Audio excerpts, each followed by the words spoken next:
Hey folks, walk with me. Well, when I was a youngster, when I was probably 10, 11, 12, something like that, my grandmother took a job, if you want to call it that, as a cook at her local senior center. I don't know what they call them now, but at that point they were these gathering areas where senior citizens would go and they would hang out for the morning and the afternoon. They'd have a meal, play bingo, rummy, all that jazz. Um, and that's how they would spend their day. um, and because we had lived with my grandparents for a while, um, and nobody else was around to watch me during the summers and stuff, I would go with her oftentimes and hang out with all of these senior citizens.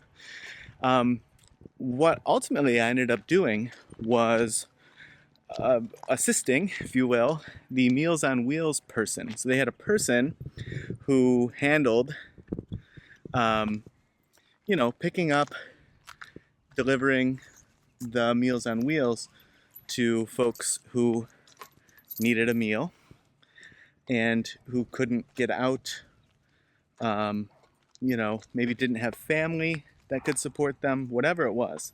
But they were obviously like a vulnerable class of people.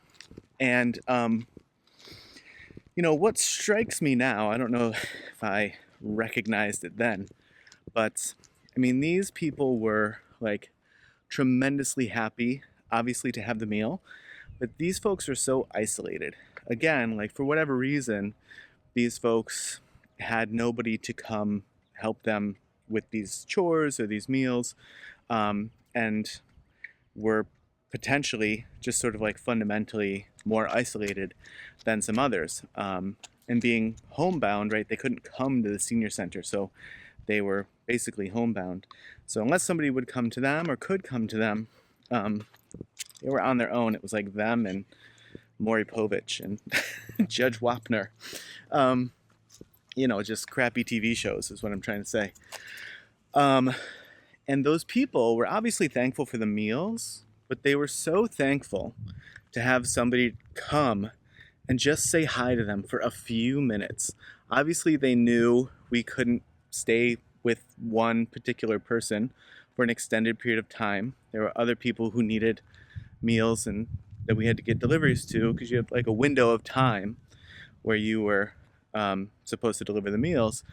And but I mean, just a friendly face, a visitor, another warm body, somebody to say, hey, is everything okay? You need anything else while we're here?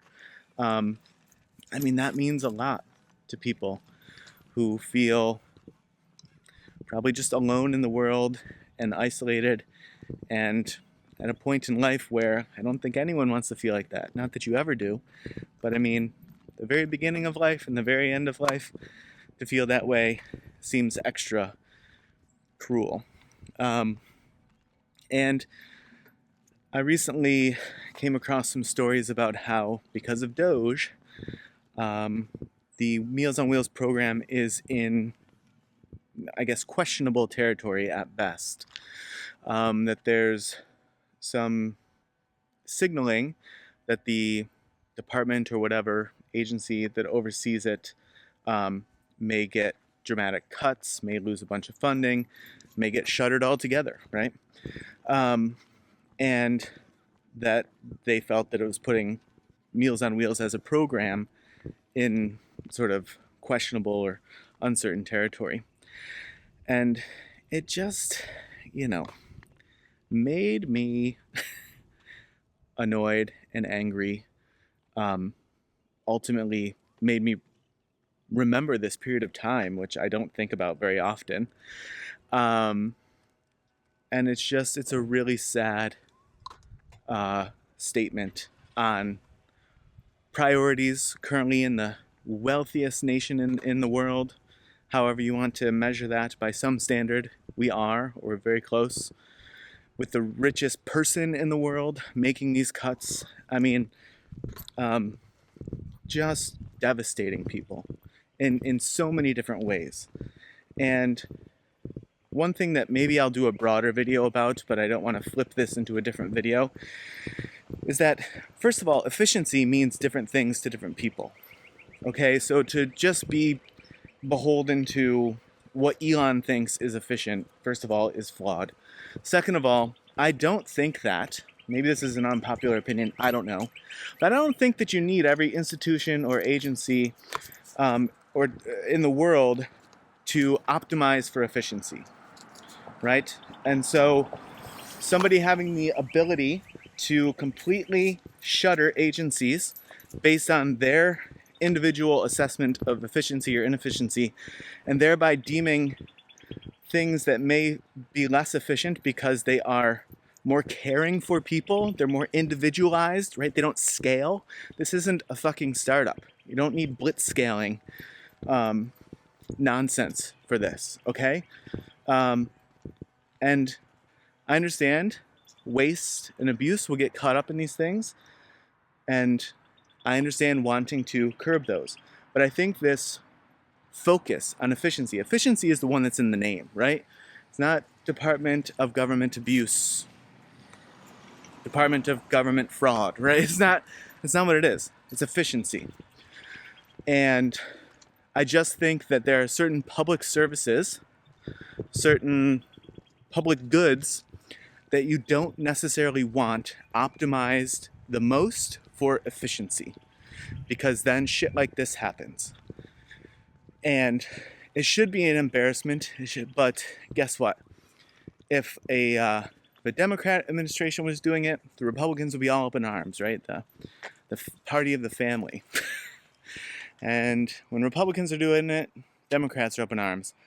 To be honest, I don't know if anyone cares enough about Meals on Wheels that there will be much of an uprising at all about it.